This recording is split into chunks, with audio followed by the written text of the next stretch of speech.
자, 이 말씀은 이제 바벨론의 느부갓네살이 유다를 침공해서 왕족, 귀족, 기술자, 지식인 다 잡아다가 바벨론으로 끌고 갔습니다.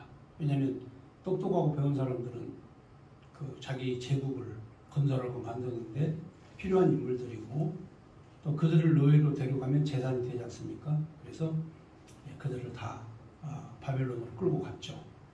그리고 이제 그 예루살렘에 남아있는 농부들, 그 다음에 목동들, 그 다음에 이 좀 힘이 없고 나약하고 가난한 사람들, 이 사람들에게 이 땅을 지키고 이 땅에서 농사를 짓고 그리고 사서 잘 살아라 하고 남기면서 총독을 임명했는데 그 총독을 살해하고 그리고 이제 그들을 데리고 나머지 사람을 다 데리고 강제로 애국으로 내려갔습니다.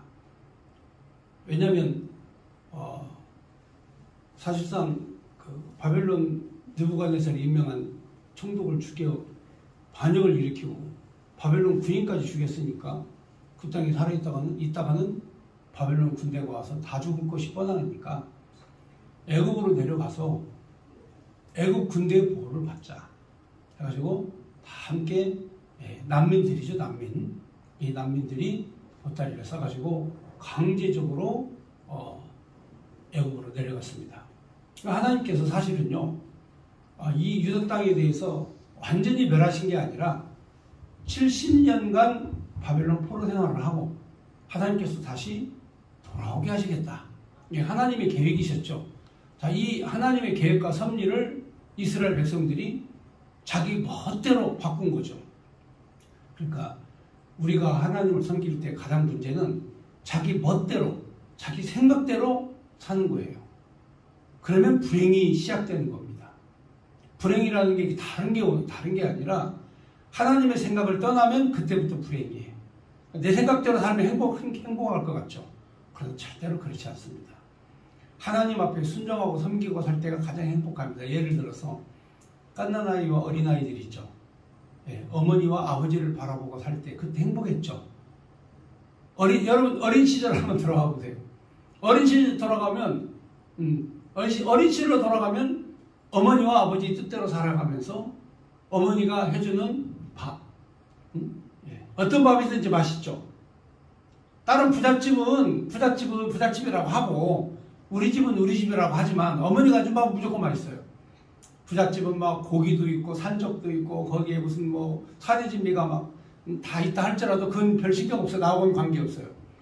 어머니가 콩보리밥에다가 된장국에다가 해준 밥이 그게 맛있는 거예요.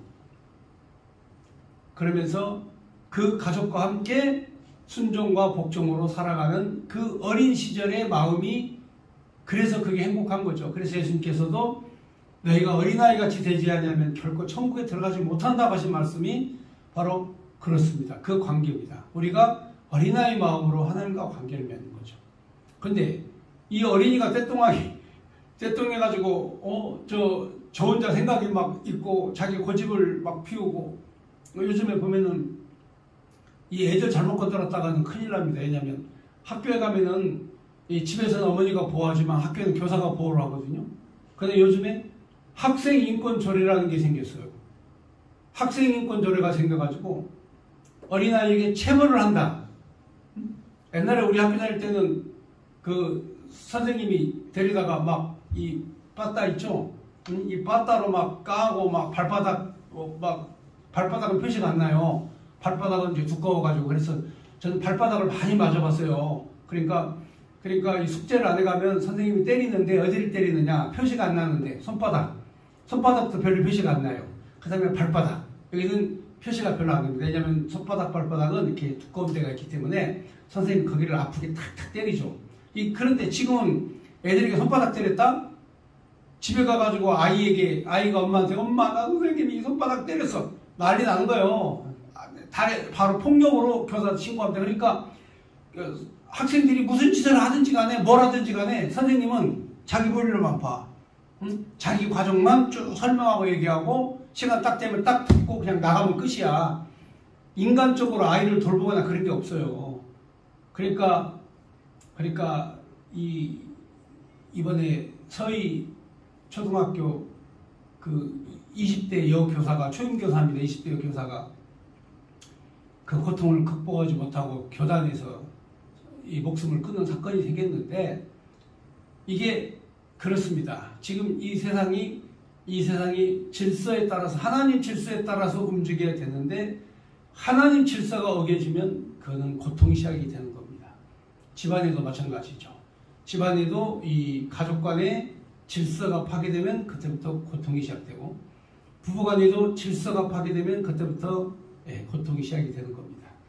이스라엘 백성들이 하나님이 명령하신 질서는 뭐냐? 아브라함과 이삭과 야곱에게 명령하신 대로 이 가나안 땅을 너와 내 민족에게 주겠다. 이 땅을 너와 내 민족에게 주겠다. 그래서 하나님께서 바로 이 땅에 대해서 의미를 부여한 거죠. 아브라함과 이삭과 야곱에게 가나안 땅은 어떤 영적 상징의 의미가 있는 거죠. 그게 바로 뭐냐? 모형적 의미입니다. 가나안 땅은 천국의 모형이죠. 가나안 땅은 천국의 모형이에요. 그래서 바벨론 느부갓네살이 쳐들어와가지고 이스라엘 자손을 다 잡아가도 거기 남은 자로 하여금 유다 땅을 지켜라. 이 이스라엘과 예루살렘에 있는 가나안을 너희가 지켜라 하면서 하나님께서 그들에게 남은 자로서, 남겨둔 자로서, 쉽게 말하면 그루터기로 하나님이 남겨두신 거죠. 그런데 하나님의 명령을 거역하고 자기 뜻대로 사는 인간들이 예루살렘, 이스라엘, 하나님이 약속하신, 아브라함과 이삭과 야곱에게 약속하신 그 땅을 버리고 애굽으로 간 겁니다. 왜냐? 자기 생각에 애굽이 살기가 더 좋다 생각을 한 거죠. 애굽이 더 안전하다고 생각을 한 거죠. 그래서 이 반역자들이 예루살렘, 이스라엘에 사는 족속들을 다 이끌고 애굽으로 내려간 거예요. 강제적으로 간 거예요. 그러니까 예레미야도 붙잡혀가지고, 예레미야도 살려면 따라가야지 어떻게 합니까? 붙잡혀가지고 같이 애굽으로 내려간 거예요. 자, 여기에서 예레미야에게 하나님의 말씀이 임하신 거죠. 이 말씀은 내용이 뭐냐? 너희들이 가나안 땅에 살아야 되는데, 약속의 땅, 그 땅에 살아야 되는데 너희들이 하나님 여호와를 떠나서 애굽으로 내려왔다. 그러므로 하나님께서 너희를 다 진멸하실 것이다. 바벨론으로 끌려간 자는 70년 만에 돌아오게 되겠지만 너희들은 여기에서 다 죽을 것이다. 왜 죽어요? 왜 죽습니까? 왜 하나님이 그들을 죽이려고 해요? 왜 그럴까요? 가나안 땅을 떠났기 때문에, 하나님의 약속의 땅을 떠났기 때문에 죽이는 겁니다. 그러니까 우리의 마음의 신앙적, 정신적 그 지주, 우리는 어디에 소망을 가져야 된다? 가나안 땅에 소망을 가져야 된다. 이것을 말씀해 주는 겁니다. 그러니까 교회를 다녀도 천국이 없는 사람이 있어. 기독교 교회를 다녀도 천국이 없는 사람. 자, 이런 사람들은 어디냐? 가나안 땅에 소망을 두지 않기 때문에 그런 거예요. 과거에 아브라함과 이삭과 야곱의 자손이 애굽에서 430년간 종살이를 할 때가 있었어요. 이때도 그 백성, 그 민족에게 너희가 살아야 될 땅은 가나안이다 하면서 가나안을 향해서 40년 광야 생활을 거쳐서 가나안을 정복하고 가나안 땅에 살게 하고, 가나안에서 왕국을 만들고, 가나안에서 다윗 왕국을 만들고, 그곳에서 하나님께서 생육번성을 해서 나라를 세우신, 이게 바로 뭐냐? 장차 우리에게 주어질 하나님의 나라, 하나님의 왕국, 천국에서 우리로 하여금 살게끔 하시는 하나님의 그 계획을 예언으로, 계시로, 모형으로 보여주신 거예요. 그러니까 우리가 사실은 이 육적인 사고방식으로, 육적 눈으로만 가지고 살면 가나안 땅이 눈에 안 보여요. 근데 영적 눈으로 보면 바로 가나안 땅이 보여야 되는 거예요. 여러분들 가나안 땅 보여요? 억지로 아멘하지 말고 가나안 땅 보입니까? 예, 가나안 땅을 바라보려면 내 생각, 내 계획을 포기해야 가나안이 보입니다. 내 생각, 내 계획을 포기하고 하나님의 말씀을 따르는 순종이 있을 때 그때야 가나안이 보이는 겁니다. 그런데 애굽으로 내려간 그 요한한 일당들은 애굽으로 내려간 요한한 일당들은 예레미야도 끌고 가서 자신들이 계획한 그 뜻대로 살겠다 하면서 예레미야에게 반항을 하죠. 자, 오늘 이제 44장은 그렇습니다. 이 요한한 일당이 이스라엘 민족을 애굽으로 다 끌고 가가지고 거기에서 하나님 여호와의 말씀을 거역하고 반항하는, 자, 이 내용으로 되어 있어요.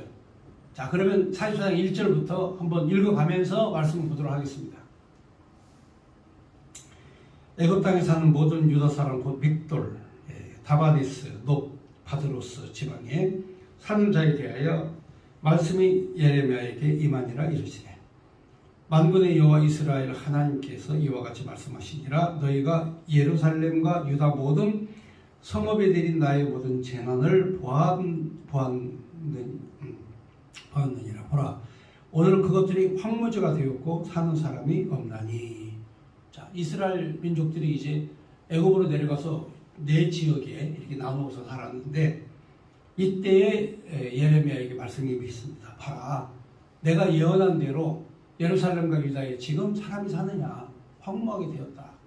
내가 너희들에게 예언한 내용대로 바벨론 느부갓네살이 내려와서 예루살렘을 공격하고 칠 것이다. 그리고 우리가 항복하고 하나님 말씀에 순종하고 살자. 여기서 바벨론에게 항복하자는 얘기는 말씀에 순종하라는 거죠. 하나님 말씀에 순종하며 살자. 그런데 바로 그들이 거역하고 하나님을 떠나서 대항하고 그러다가 결국에는 황무지가 되었다. 3절에 이는 그들이 자기나 너희나 너희 조상들이 알지 못하는 다른 신들에게 나아가 분향하여 섬겨서 나의 노음을 일으킨 악행으로 말미암음이라. 내가 나의 종 선지자들을 너희에게 보내되 끊임없이 보내어 이르기를 너희는 내가 미워하는 이 가증한 일을 행하지 말라 하였으나 그들이 듣지 아니하며 귀를 기울이지 아니하고 다른 신들에게 여전히 분향하여 그들이 악에서 돌이키지 아니하였으므로. 그러니까 계속 우상을 섬기면서 하나님 여호와를 거역하는. 이제 이 우상이 바로 뭐냐면 하늘의 여신입니다. 하늘의 여신인데 이스라엘 민족들이 가장 타락할 때가 언제냐면 므낫세 왕 때입니다. 므낫세 왕 때 가장 타락을 많이 했어요. 그러니까 므낫세 왕 때는 그 하늘의 신에게 여왕에게 제사를 지내면서 잘 먹고 잘 살았다 이거죠. 우리가 하나님 여호와를 섬겨도 살지만 이 하늘의 여신에게 제사를 지낼 때는 더 잘 먹고 더 잘 살았다 하면서 이스라엘 민족들의 머릿속에 우상을 섬겨도 잘 먹고 잘 사는구나 이렇게 생각을 하는 거죠. 지금 이 시대가 똑같아요. 여러분, 이 시대가요, 제가 살았던 지금까지 평생에 살았던 시대에 가장 풍요롭고 풍족한 시대예요. 우리 어렸을 적에는 이 달달한 설탕도 없었어요. 그래서 학교 가다가 보면은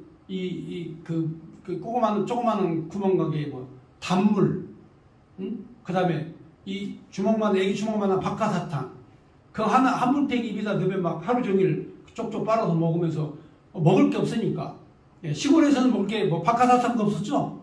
시골에는 단물도 없었죠. 그래도 내가 살던 동네는 그래도 6.25 전쟁이 끝나고 황폐한 그런 상태에서도 그래도 먹을 게 조금 있긴 있었지만 그래도 없었어요. 그러면서 학교에서 날마다 나눠주는 이 빵, 그 밀가루 빵, 이 밀가루 거의 풀 수준인데 이 밀가루 빵에다가 이스트 집어넣어서 빵을 하나씩 나눠주면 그냥 일찍 줄 서가지고 하나 타고 그 다음에 또 잽싸게 들어가고 또 줄 서가지고 또 하나 타가지고 하나는 동생들 또 나눠주고 자 이렇게 배급받고 그 다음에 밀가루 배급받고 그 다음에 우유, 분유 배급받고 자 이렇게 해서 절박한 상태에서 어렸을 때 우리가 살았던 시절이 있어요. 자 그래도 우리가 그렇게 어려워서도 가족들이 있고 그래도 먹을 게 볼이라도 먹을 게 있고 그렇게 행복하게 살았어요. 그런데 지금은 막 먹을 게 넘쳐나죠. 지금 먹을 게 넘쳐납니다. 그런데 사람들의 심령 상태나 정신 상태를 보면 굉장히 황폐해져 있어요. 왜냐하면 그 당시에는 자살한 사람이 없었어요. 어떻게 해서든지 간에 잘 살아보세 해가지고 그 힘들고 어려운 시절을 살아도 이 스스로 목숨을 끊는 사람은 없거든요. 그런데 지금은 너무 풍요로우니까 정신 상태가 해이해져 가지고 이제는 이게 인간인지 짐승인지 인간 스스로도 구분이 안 되는 그런 세상을 살아가는 거예요. 그러니까 정신줄 까딱 놓으면 스스로 목숨 끊어 죽는 거죠. 예. 까딱 정신줄 좀만 놓으면 옥상에 올라가서 신발 몇 번 벗었다가 신고 또 벗었다가 신고 또 펑펑 울기도 하고 그러다가 마음의 정신줄이 놓아져 버리면 그래 죽는 게 낫겠다 해가지고 낳아준 부모님 상관없어, 형제도 상관없어, 인생도 상관없어, 오늘 당장의 고통만 끊으면 돼 해가지고 그냥 확 뛰어내려서 죽는 애들이 부지기수라고요. 그래서 대한민국이 세계에서 자살률이 제1등의 1위예요. OECD 국가 중에서 세계 어느 나라에서도 우리나라처럼 많이 자살하는 사람이 없어요. 엄청나게 죽습니다. 왜? 정신 상태가 황폐해져 있기 때문에 그런 거예요. 교회가 그 역할을 해야 되는데 교회가 그 역할을 못해요. 과거에 어려웠을 때에는 교회만 가면 모든 문제가 해결이 됐어요. 교회만 가면 모든 문제가 다 해결됐어요. 죽을 사람도 교회만 가면 은혜를 받고 살 사람으로 바꾸죠. 멍청한 사람도 교회만 가면 지혜가 생겨. 다 깨져가는 가정도 교회로 오면 부흥이 돼. 잘 살아. 그런데 오늘날 그 교회가 그 역할을 못한 거죠. 말씀이 식어졌기 때문에 그런 거죠. 그래서 이 히브리 민족들이 왜 망했느냐, 왜 바벨론 포로로 끌려갔느냐, 하나님 여호와의 말씀을 청종하지 않고 자기 좋은 대로 우상을 섬기면서 가증한 것에 엎드려 절을 하니까 하나님이 수많은 선지자 예언자를 보내서 그들에게 말씀을 해도 그들이 듣지를 아니하거든요. 그래서 결국은 하나님께서 그러면 너희들 한번 나라를 한번 폭삭 망하게 하겠다 해가지고 바로 유다 왕국을 폭삭 망하게 해서 바벨론 포로로 끌고 가게 한 거죠. 그러나 하나님의 계획은 유다 왕국이에요. 하나님의 계획은 유다 왕국을 견고하게 세우시는 거야. 바벨론에 의해서 유다가 망했다 할지라도 하나님이 70년만 다시 돌아오게 하시고 회복하게 하시고 성전을 건축하게 하시고 가나안 땅에 하나님이 그들을 살게 하시는 이게 하나님의 계획이에요. 그러니까 인생에 잠시 보따리 쌌다고 다 망하는 게 아니라니까요. 내가 보따리 싸가지고 바벨론 포로로 갔다고 해서 내 인생 끝나는 게 아니에요. 하나님 다시 회복시켜 주셔서 하나님 영화롭게 섬기도록 만들어 주시기 위해서 하나님이 계획한 프로그램이야. 그 프로그램을 알아야 돼요. 저도 컴퓨터를 가끔 하지만 컴퓨터가 어려워요. 그런데 이 프로그램을 아는 사람은요 금방 해버려요. 프로그램을 이해하는 거, 하나님이 어떤 계획과 어떤 프로그램을 짜셨는가를 이해하는 것, 이게 바로 성경 공부거든요. 하나님 말씀을 연구하는 거예요. 그러니까 성경을 모르면 하나님 계획도 몰라, 프로그램도 몰라. 그래서 이들은 하나님 말씀을 거역하고 자기 생각대로 사는 거죠. 자, 자기 생각대로 사는 사람들이 어떻게 망하는가 한번 보겠습니다. 6절. 나의 분과 나의 노여움을 쏟아서 유다 성읍들 예루살렘 거리를 불살랐더니 그것들이 오늘과 같이 폐허와 황무지가 되었느니라. 만군의 하나님 이스라엘 하나님 여호와께서 이와 같이 말씀하셨느니라. 너희 것자의 큰 악을 행하여 자기 영혼을 해하며 유다 가운데에서 너희의 남자 여자 아이와 젖 먹는 자 멸절하여 남은 자가 없게 하려느냐. 어찌하여 너희가 너희 손으로 만든 것으로 나의 노염을 일으켜 너희가 가서 머물러 사는 애굽 땅에서 다른 신들에게 분향함으로 끊어버림을 당하여 세계 여러 나라 가운데에서 저주와 수치거리가 되고자 하느냐. 너희가 유다 땅과 예루살렘 거리에서 행하는 너희 조상들의 악행과 유다 왕들의 악행과 왕비들의 악행과 너희 악행과 너희 아내들의 악행을 잊었느냐. 그들이 오늘까지 겸손하지 아니하며 두려워하지도 아니하고 내가 너희와 너희 조상 앞에서 세운 나의 율법과 나의 법규를 지켜 행하지 아니하였느니라. 그러므로 만군의 여호와 이스라엘 하나님께서 이같이 말씀하시니라. 보라, 내가 얼굴을 너희에게 향하여 환난을 내리고 온 유다를 끊어버릴 것이며 내가 또 애굽 땅에 머물러 살기로 고집하고 그리로 들어간 유다의 남은 자들을 처단하리니 그들이 다 멸망하여 애굽 땅에서 엎드려질 것이라. 그들이 칼과 기근에서 망하되 낮은 자로부터 높은 자 칼과 기근에 죽어서 저주와 놀램과 조롱과 수치의 대상이 되리라. 이들이 살겠다고 애굽으로 도망갔어도 여호와의 진노의 칼은 피하지 못할 것이다 하면서 하나님께서 그들을 향하여 진노를 퍼부으시는 내용의 말씀입니다. 13절 내가 예루살렘을 벌한 것 같이 애굽 땅에 사는 자들을 칼과 기근과 전염병으로 벌하리니 애굽 땅에 들어가서 거기에 머물러 살려는 유다의 남은 자 중에 피하거나 살아남아 소원대로 돌아와 살고자 하여 유다 땅에 돌아올 자가 없을 것이라. 도망치는 자들 외엔 돌아올 자가 없으리라 하셨느니라. 그러니까 하나님께서 유다 땅에 돌아가고 싶어도 다 죽여버리시겠다 이거죠. 왜냐하면 바벨론의 그 느부갓네살이 돌아왔을 때도 한 번 배반했고, 그 다음에 또 이 총독을 임명해서 살겠고름 했는데도 또 배반하고 그들을 따라서 또 애굽으로 갔잖아요. 그러니까 이 남은 자들은요 두 번이나 배반한 하나님을. 그러니까 하나님 그 용서하지 않는 거죠. 그래서 너희들이 다시 예루살렘에 돌아오려고 해도 너희들을 내가 용서하지 않겠다. 그러면서 15절에 그리하여 자기 아내들이 다른 신들에게 분향하는 줄을 아는 모든 남자와 곁에 섰던 모든 여인, 애굽 땅 바드로스에 사는 모든 백성, 큰 무리가 예레미야에게 대답하여 이르되. 그러니까 애굽으로 내려간 모든 유대인들이 예레미야에게 이제 한마디 하죠. 한마디 합니다. 그러니까 사람이 악해지면 좋은 말 못합니다. 그러니까 예레미야가 하나님 말씀을 선포해도 악한 사람들은 이 예레미야의 본심을 몰라요. 그래서 이 여인들이 그리고 이 사람들이 이제 예레미야에게 한마디 합니다. 16절 네가 여호와의 이름으로 우리에게 하는 말을 우리가 듣지 아니하고 네가 여호와의 이름으로 말한다 할지라도 우리는 듣지 아니하겠다. 17절 우리 입에서 낸 모든 말을 반드시 실행하여 우리가 본래 하는 것 우리와 우리 선조와 우리 왕들과 우리 고관들이 유다 성읍들과 예루살렘 거리에서 하던 대로 하늘의 여호와에게 분향하고 그 앞에서 전제를 드리리라. 그때는 우리가 먹을 것이 풍부하여 복을 받았고 재난을 당하지 아니하였더니.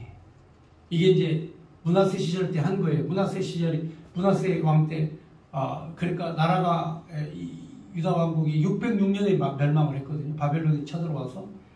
근데 20년 전에 왕이 므낫세가 20년 전에 왕이었어요. 멸망하기 20년 전. 이때 이스라엘 백성들이 다 함께 하늘의 여왕에게 제단을 헐어버리고 성전 제단을 헐어버리고 하늘의 여신에게 제사를 지낼 때는 우리나라가 먹을 것도 많고 풍족하고 잘 먹고 잘 살았다. 잘 먹고 잘 살았다. 그런데 아니 요시아라는 왕이 나와가지고 개혁을 하면서 그걸 다 때려 퍼버리고 거기에 하나님 말씀을 낭독하고 회개하고 부르짖고 기도하니 그때부터 우리나라가 환란이 시작이 되었다. 그러니까 우리는 하늘의 여왕을 섬기겠다 이거예요. 그러니까 본질을 모르면 하나님 여호와의 말씀과 그 내용을 모르면 눈앞에 보이는 것만 보이는 거야. 눈앞에 보이는 것만. 눈앞에 보이는 것만 보인다니까요. 만약에 우리가 하나님 앞에 풍요로움을 자꾸 기도하면 하나님 앞에 타락하는 거예요. 풍요로움은 하나님이 주셨어 이미. 대한민국처럼 잘 사는 나라가 어디 있어요? 우리가 세계 경제 대국 4위예요 4위.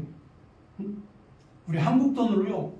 옛날에는 일본 돈으로 바꾸면 100대 1이죠. 10대 1이구나. 10대 1. 일본과 10대 1이구나. 그런데 지금은 그렇습니다. 우리나라 돈이 파워가 세져가지고 일본 돈의 물가를 압도하고 있어요. 그러니까 우리나라 사람들이 해외로 여행 갈 때 일본으로 가. 일본 가면 물가가 싸니까. 우리 대한민국보다 물가가 더 싸요 일본이. 왜 그럴까요? 그렇습니다.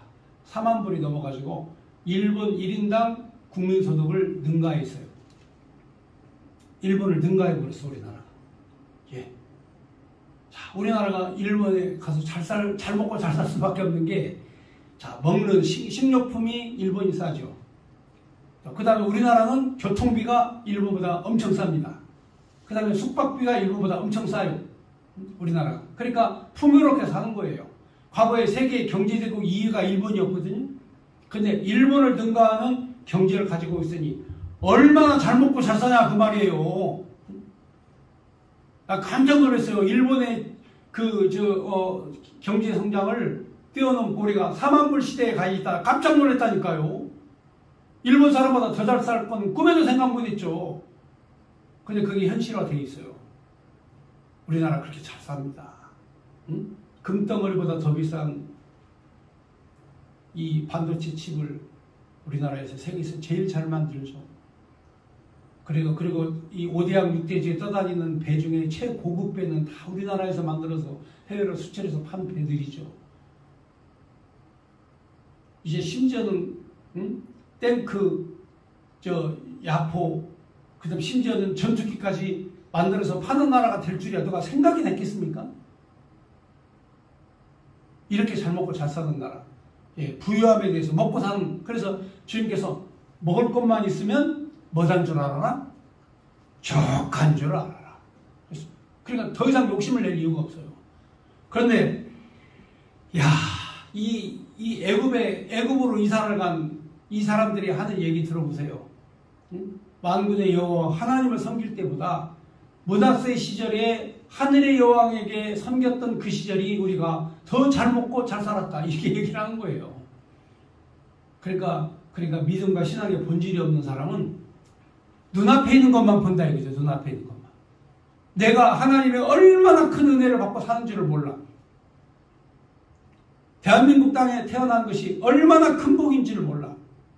우리나라 대한민국 여권만 가지고 가면요. 세계 어느 나라에 못 들어가는 나라가 없어. 다 들어갈 수 있어요. 그만큼 우리나라의 위상이 커져 있어요. 자, 그런데 이렇게 행복하고 좋은 나라에 살고 있으면서도 이 만군의 여호와 하나님을 찬양하지 못하고 그분을 영화롭게 못하면 그건 타락한 인간이에요. 그래서 오늘 여기에 예레미야에게 이제 이 여자들이 그리고 이 애굽에 끌려간 애굽으로 이사간 이 타락한 이 범죄자들이 예레미야를 대항하는 거죠. 그러면서 18절 보겠습니다. 우리가 하늘의 여왕에게 분향하고 그 앞에 전제를 드리던 것을 폐한 후부터는 모든 것이 궁핍하고 칼과 기근에 멸망당하였느니라. 므낫세가 범죄했지만 요시야의 개혁을 통해서 다시 이렇게 하나님 앞으로 돌아오자. 그때부터 우리가 나라가 망했다. 그러면 여인들이 이르되 우리가 하늘의 여왕에게 분향하고 그 앞에 전제를 드릴 때 어찌 우리 남편의 허락 없이 그 형상과 같은 과자를 만들어 놓고 전제를 드렸느냐 하는지라.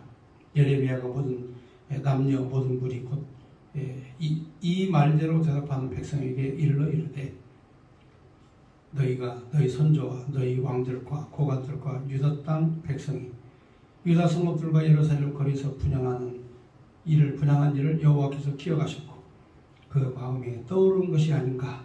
여호와께서 너희 악행과 가증한 행위를 더 참을 수 없으셨으므로 너희 땅이 오늘같이 황폐하여 놀램과 저주거리가 되어 주민이 없게 되었나니 너희가 분향하여 여호와께 범죄하였으며 여호와의 목소리를 순종하지 아니하고 여호와의 율법과 법궤와 여러 증거대로 행하지 아니하였으므로 이 재난이 오늘과 같이 너희에게 일어났느니라. 예레미야가 다시 모든 백성과 모든 여인에게 말하되 애굽 땅에서 사는 모든 유다 사람이여 여호와의 말씀을 들으라.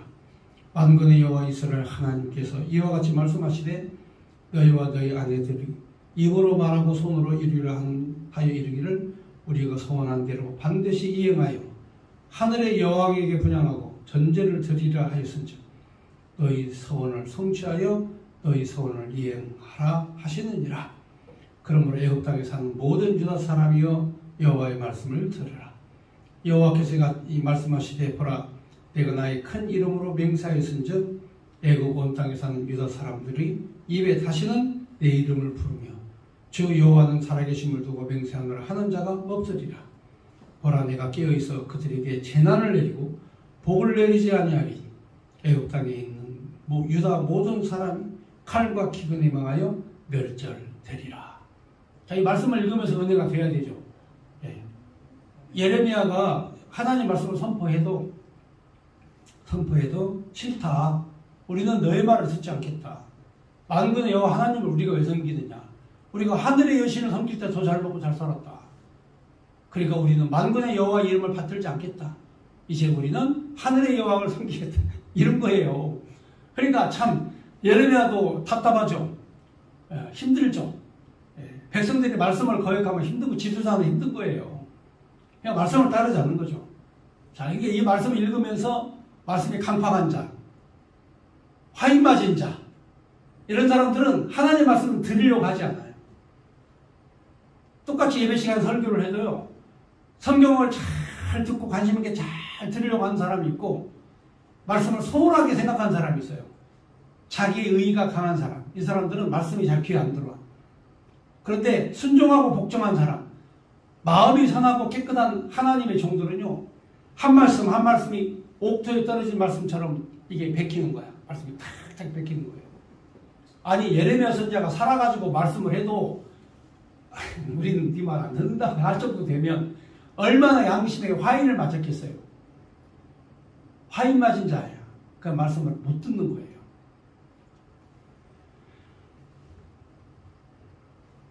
자, 그래서 하나님께서 이 애굽에게 27절 다시 한번 보면 보라 깨어있어 그들에게 재난을 내리고 복을 내리지 아니하고 애굽 땅에 넘지 모든 것은 칼과 기계 된 방아의 별자라. 그런즉 칼을 피한 소수의 사람이 애굽 땅에서 나와 유다 땅으로 돌아오리니 애굽 땅에 들어가서 거기에 머물러 산 유다의 모든 남은 자가 내 말과 그들의 말 가운데서 누구의 말이 진리인지 알리라. 그러니까 거역하는 자의 말과 내 말이 누구의 말이 진리인지 그대로 날 것이다. 여호와의 말씀이니라. 내가 이곳에서 너희를 벌할 표징이 이것이라. 내가 너에게 재난을 내리려 한 말이 반드시 이루어질 것이라. 그것으로 알게 하리라. 자, 보라 내가 유다의 시드기야 왕을 그의 원수 곧 그의 생명을 찾는 바벨론의 느부갓네살 손에 넘긴 것 같이 애굽의 바로 호브라의 왕 그의 원수들 곧 그의 생명을 찾는 자의 손에 넘겨주리라. 여호와께서 이와 같이 말씀하셨느니라. 자, 결국에는 그들이 믿고 의지했던 애굽 땅도 하나님께서 바벨론 느부갓네살을 통해서 애굽을 점령해서 애굽의 왕 호브라를 칠 것이다 하는 내용이 말씀입니다. 다음 주에는 이제 이 애굽에 선포된 예언의 말씀이 그들이 이루어지면서 바벨론 느부갓네살 왕이 애굽을 공격해서 치는 내용입니다. 그러니까 우리가 상한 갈대를 의지하지 말고 하나님 여호와를 의지한 그 믿음으로 살아가라 하면서 예레미야 절박한 상황에서 한 얘기죠. 예레미야가 진짜로 절박한 상황에서 얘기한 겁니다. 자, 예레미야가 이제 목숨이 얼마 남지 않았어요. 왜 얼마 남지 않았냐면 사악한 무리들에게 붙잡혀 애굽으로 끌려갔잖아요. 그렇지 않습니까? 지금 여러분 이 사악한 무리들이 예루살렘에서 이 예레미야를 붙잡아가지고 애굽으로 끌고 갔어요. 그 이제 요한안인데 요한안 일당들이 끌고 갔어요. 이 끌고 간 이 예레미야 운명이 이제는 사실은 얼마 남지 않았습니다. 결국에는 이 예레미야가 이들에 의해서 고난을 받고 이제 죽습니다. 죽는데 그래도 죽을 때 죽더라도 예레미야는 하나님의 말씀을 선포하면서 살았습니다. 그래서 너희들이 이제 애굽에서 유다로 몇 명은 살아남겠지만 그들이 어떤 것이 진리인가를 나중에 증거하게 될 것이다 하면서 이 말씀 드렸습니다.